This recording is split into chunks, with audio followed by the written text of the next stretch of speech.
Perkenalkan, nama saya Tirani Salsabila Gafar.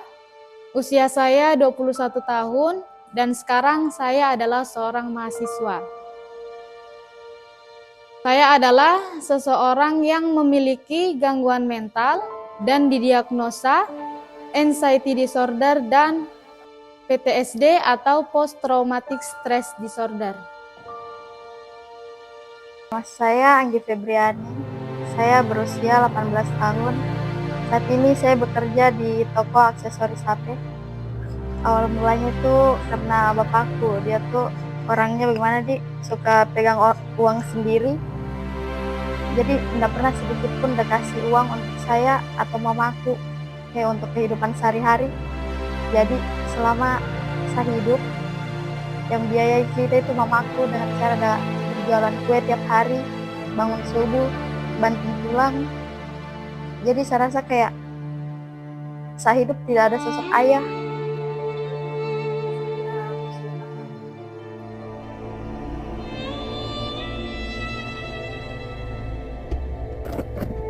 Broken home, keluarga yang terpecah akibat perceraian atau kematian orang tua.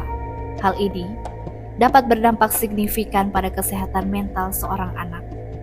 Berdasarkan data dari berbagai studi global, anak-anak dari keluarga seperti ini memiliki risiko lebih tinggi mengalami masalah kesehatan mental seperti depresi, kecemasan, dan gangguan perilaku. Penelitian dari World Health Organization (WHO) pada 2020 berdasarkan data dari 50 negara menunjukkan bahwa anak-anak broken home memiliki tingkat gangguan perilaku agresivitas atau penarikan diri yang 40% lebih tinggi. Di Indonesia, studi dari Universitas Indonesia 2019 pada 500 anak broken home di Jakarta menemukan bahwa 35% mengalami penurunan performa akademik dan peningkatan penggunaan narkoba sejak dini. Studi lokal dari Universitas Haluoleo UHO 2021, penelitian pada 300 anak di kota Kendari dan sekitarnya menemukan bahwa 25% anak dari keluarga broken home akibat perceraian atau kematian orang tua mengalami gangguan mental seperti depresi ringan hingga sedang dibandingkan 10% dari keluarga utuh. Risiko ini lebih tinggi di daerah pesisir dan pedalaman, di mana dukungan sosial terbatas. Dalam hidup, luka tidak selalu terlihat di permukaan. Ada luka-luka yang tertanam dalam, tersembunyi di balik senyuman, di balik rutinitas sehari-hari. Luka yang perlahan-lahan mengikis jiwa, mengubah persepsi, dan memenjarakan pikiran. Ini adalah kisah tentang luka yang tak terlihat itu. Kisah tentang pertempuran batin yang terjadi di tempat yang seharusnya paling aman, keluarga. Kami akan menyelami perjalanan dua perempuan muda dengan kisah yang berbeda namun terikat oleh satu benang merah perjuangan mereka untuk tetap sehat mental di tengah badai yang menghantam dunia mereka. Namanya Salsa, usianya 22 tahun. Di matanya terbaca kelelahan yang mendalam. Keluarganya tampak utuh dari luar namun hancur berantakan dari dalam. Ayahnya yang seharusnya menjadi teladan justru menggoreskan luka dengan perselingkuhan yang berulang, bahkan hingga memiliki keturunan dari luar pernikahan. Pengkhianatan yang berlapis-lapis ini bukan hanya meruntuhkan rumah tangga, tetapi juga kestabilan mental Salsa. Sampai tekanan itu akhirnya mencapai titik puncak. Salsa mengalami gangguan kecemasan dan depresi berat yang memaksanya untuk mencari pertolongan profesional. Kini, ia didiagnosa memiliki penyakit Post Traumatic Stress Disorder, PTSD, dan Anxiety Disorder. Ia berjuang setiap hari dengan bantuan obat-obatan dari psikiaternya. Sebuah pengakuan bahwa lukanya perlu diobati, seperti luka fisik. Jadi ketika saya mendengar kata rumah, hal yang terlintas atau terbayang di pikiran saya adalah otomatis keluarga saya, kekecewaan dan kehancuran di mana rumah tangga orang tua saya atau keluarga saya itu bisa dibilang broken home, di mana yang seharusnya masa kecil saya, karena itu kan dimulai dari usia 6 atau 7 tahun ya, masa kecil saya yang seharusnya saya ingin bahagia atau keluarga yang cemara, tapi kenapa di keluarga saya itu tidak mengalami hal tersebut. Yang paling saya sering rasakan itu adalah perasaan bingung. Kenapa? Karena hubungan orang tua saya itu tidak baik, karena kan keseringan itu bapak saya, kalau bisa dibilang bapak saya itu selingkuh. Jadi saya maksudnya bingung. Padahal kalau dia tidak melakukan hal itu berulang kali, maka rumah tangga mereka atau hubungan mereka ini akan baik-baik saja. Kenapa dia terus-terus melakukan itu?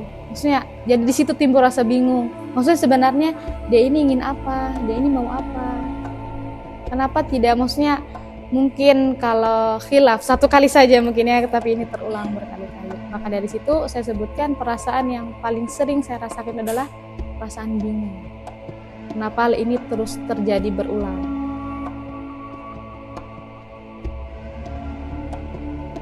Mungkin pesan yang akan saya sampaikan kepada ayah saya,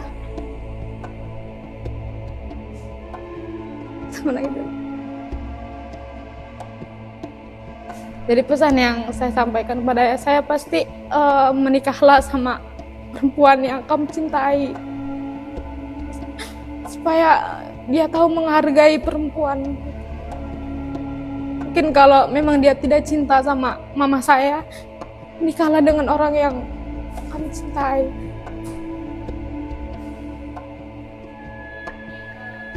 Jadi yang paling berat dalam kehidupan saya yang orang-orang tidak tahu itu, mungkin kayak seperti orang-orang lain ngelihat diri saya itu sebagai orang yang excited, selalu senang, bahkan ceria. Padahal dari keceriaan dan kesenangan saya itu ada obat-obat yang selalu minum untuk menghadapi orang-orang sehari-hari. Ya pasti yang terjadi itu, saya berpikir bahwa saya ini ternyata orang yang kuat. Dari dulu sampai sekarang saya masih berusaha bertahan di titik ini. Jadi kayak saya berpikir, bahwa ternyata saya bisa sekuat ini. Mungkin ketika saya berada di titik kesulitan saya atau kesedihan saya, pasti saya itu ke psikolog. Saya pernah mencoba untuk healing, tapi mungkin kayak ketika saya pergi di suatu tempat saya lupa, tapi ketika saya pulang di situ saya akan ingat lagi. Nah, ketika saya pergi mungkin ke psikolog, karena mungkin ketika kita bercerita dengan psikolog itu kita akan bercerita tanpa dijudge atau tanpa dihakimi. Maka dari itu ketika di masa titik terendah atau titik tersulit, saya akan pergi ke psikolog. Namanya Anggi, usianya 18 tahun.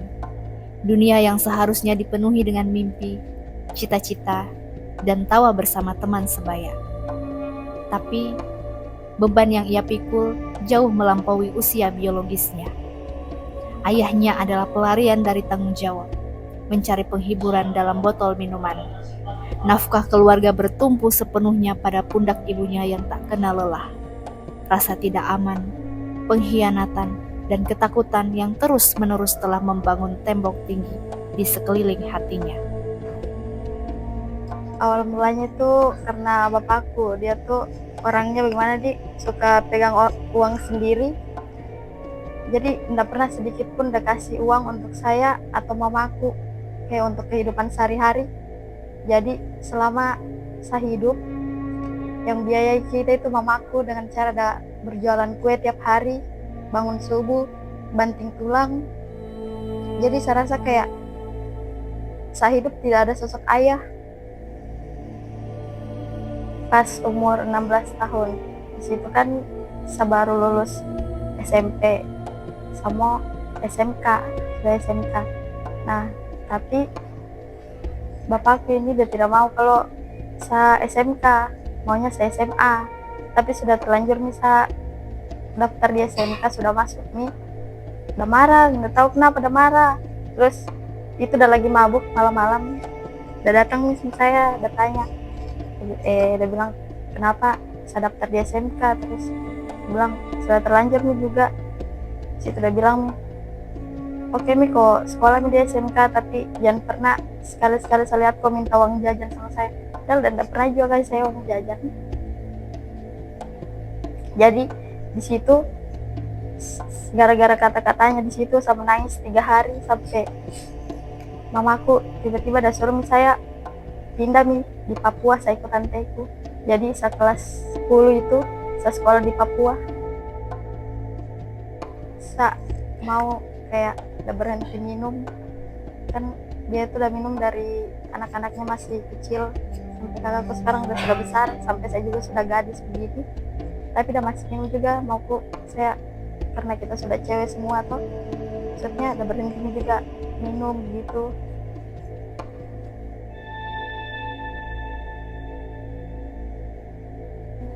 Ada. Nah, pas saya kelas 10 itu kan di Papua, sudah di Papua. Awalnya itu baik-baik saja, kan saya diajak sama omku, sama tanteku. Awalnya baik-baik saja, tapi saya alami pelecehan dari omku. Jadi itu ceritanya kan saya lagi di kamarnya tanteku, lagi rebahan tidur siang. Pas sore tanteku itu ke pasar. Terus omku memang udah lagi di ruang tamu Ji. Pas udah ke pasar, tanteku udah masuk nih di dalam kamar, udah tanya mana tantemu, terus dia bilang ke pasar. Saya lagi baring ini posisinya, tiba-tiba udah tindis saya, udah mau cium, tapi saya dorong sebab anda mau, mungkin karena dia takut saya teriak, udah langsung berdiri nih, baru udah pergi. Itu nih saya menangis. Yang pertama kali itu masih dong mencoba tapi gagal. Itu pas malam jam 2, sekitar jam 2, saya masih asik scroll TikTok, tiba-tiba udah ada terdengar suara di jendela, kayak suara apa kak mau dibuka begitu, tapi awalnya saya bodo amat karena saya kira tikus begitu.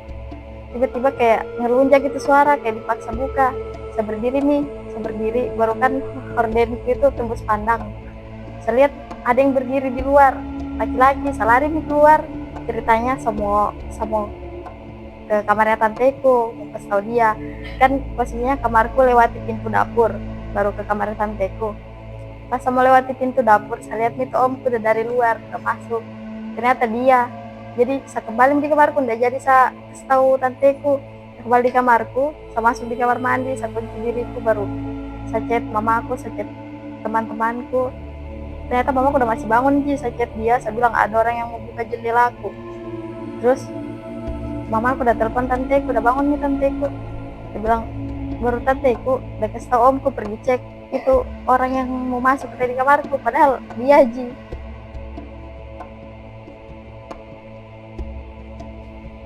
Dan untuk mengetahui bagaimana psikologi memandangnya sebagai gangguan mental, untuk memahami kompleksivitas dua kasus ini, kami menemui 2 orang ahli di bidangnya masing-masing, yaitu seorang dosen psikologi IAIN Kendari, Ibu Aulia Afriani, dan Direktur Rumah Sakit Jiwa Sulawesi Tenggara, Bapak Junuda.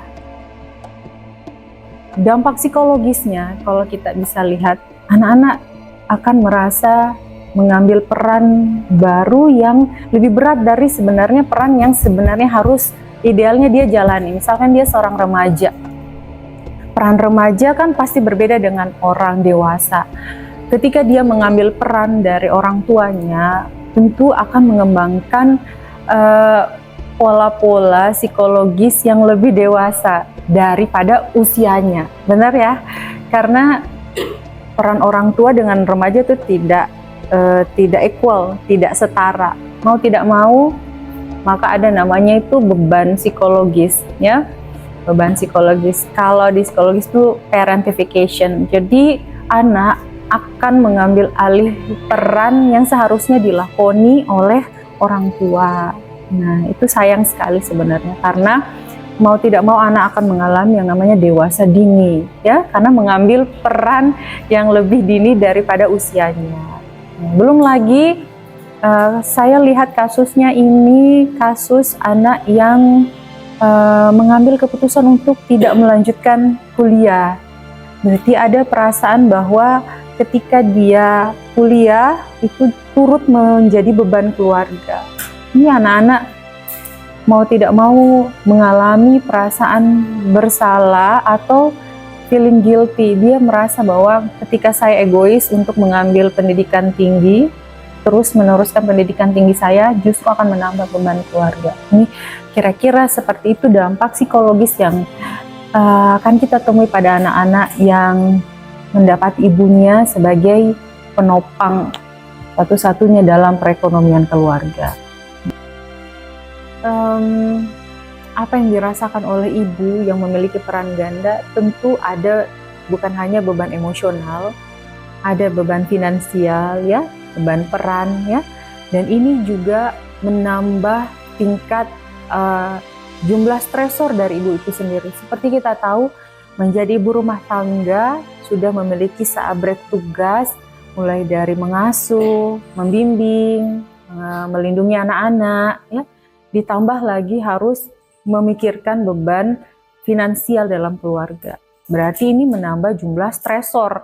Nah, stresor yang berlebih bisa meningkatkan dampak-dampak emosional yang lainnya, ya. Beban emosional overload, emotional burden ini bisa memberikan tingkatan kecemasan terhadap keadaan kekhawatiran-kekhawatiran di dalam rumah tangga. Misalkan biaya sekolah nanti seperti apa, biaya rumah tangga ini meningkatkan tingkat kecemasan, meningkatkan rasa cemas dari ibu, ya, bisa potensial untuk meningkatkan rasa cemas pada diri ibu. Jadi di satu sisi orang tua mengalami penurunan dalam performa mengasuh, merawat, membimbing, sehingga dampaknya juga untuk bekerja juga pasti akan menurun performanya karena konsentrasinya sudah terpecah kan, terpecah antara mau mengasuh, membimbing, merawat, dan juga untuk mencari tambahan untuk kebutuhan finansial di keluarga.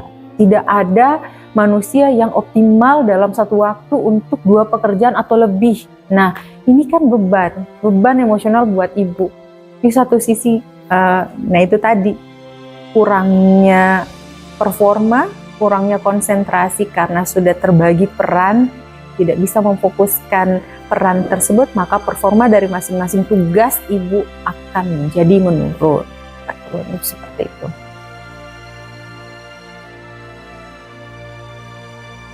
Kalau adik bertanya skema apa nanti yang akan terbentuk pada anak-anak yang menjadi korban penelantaran keluarga, terutama sosok ayah, maka itu tergantung masing-masing anak. Karena ada anak yang juga mengalami pengabaian atau penelantaran, tetapi mereka dikuatkan dari aspek yang lain. Misalkan dari aspek religiusitasnya bagus, ya.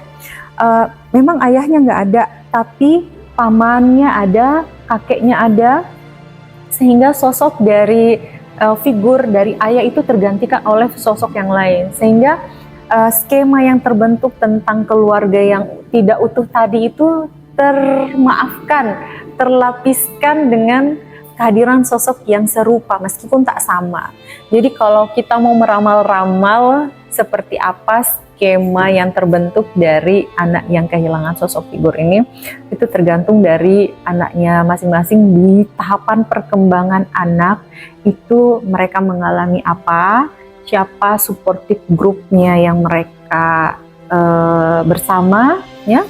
Kemudian bagaimana kondisi religiusitasnya, bagaimana suportif sosialnya, mungkin teman-temannya bagus, jadi meskipun di rumah tidak oke, tapi lingkungan sosial oke, itu pasti akan mempengaruhi juga skema yang terbentuk.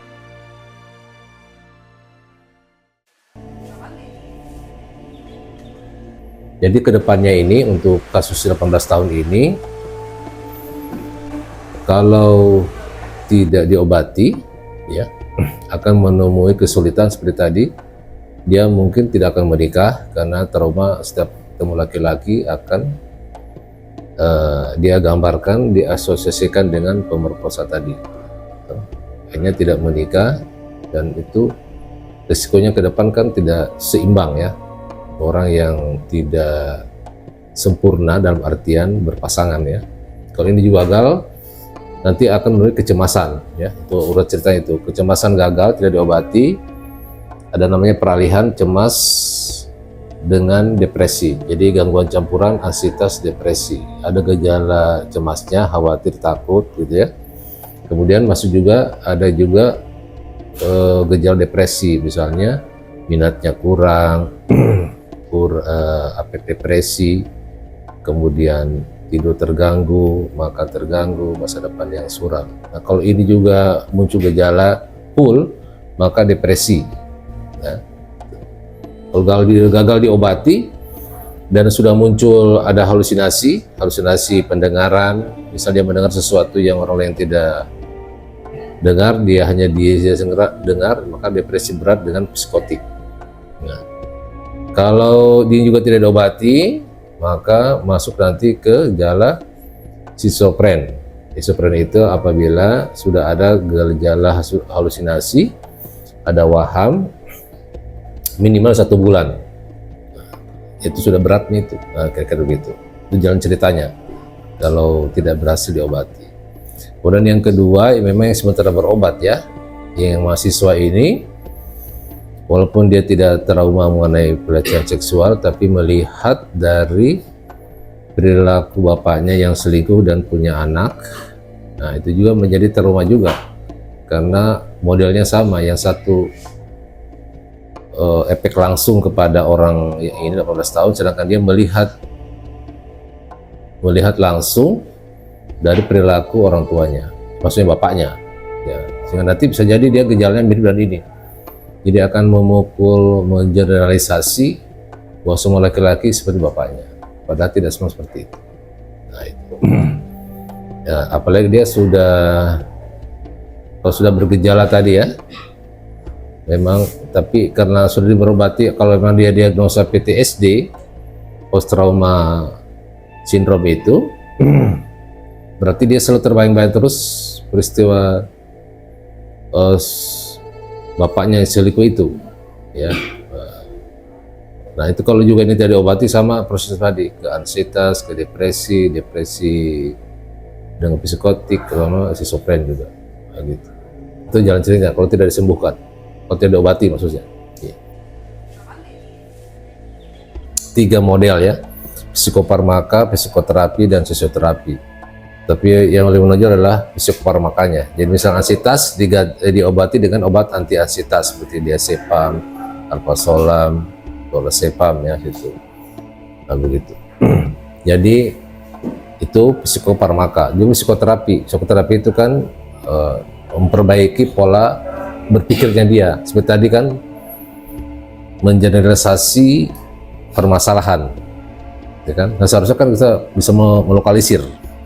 Tuh, tidak semua laki-laki seperti itu. Nah ini kan harus diberikan fakta-fakta. Mungkin kasih contoh yang lain, bapaknya orang lain yang berhasil dalam keluarganya, gitu, supaya dia berbesar hati, membuka pikiran bahwa tidak semua laki-laki seperti itu.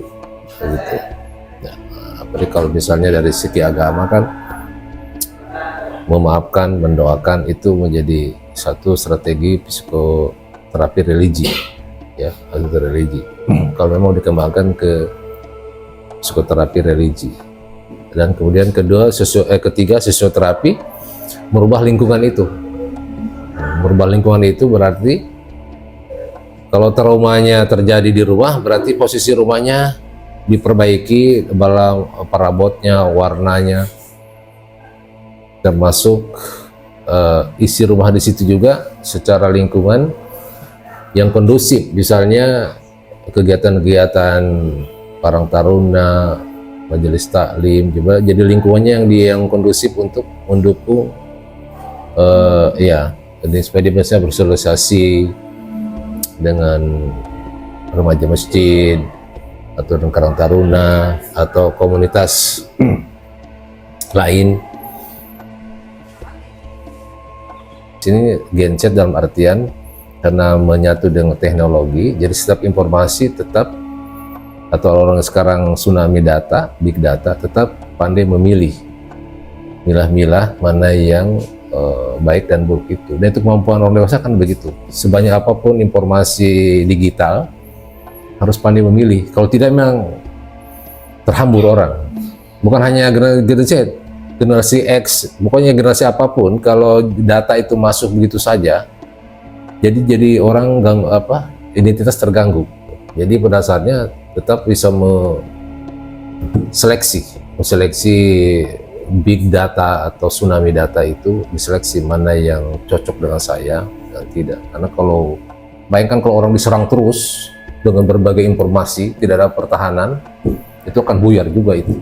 Sama kita kalau perang dipanah terus kiri kanan, akhirnya ada yang masuk juga kan. Nah, begitu. Kelelahan menahan tameng dan kecepatan kita otak mengolah informasi itu akhirnya jebol juga. Makanya kita selektif. Makanya WHO itu kan main game aja sudah dibatasi sekarang 2 jam. Kalau 2 jam dulu itu sudah sebagai adiksi. Adiksi. Jadi intinya itu kembali ke dasar lagi, bisa memilah selektif dalam informasi itu bagus, tapi untuk orang ini belum cocok.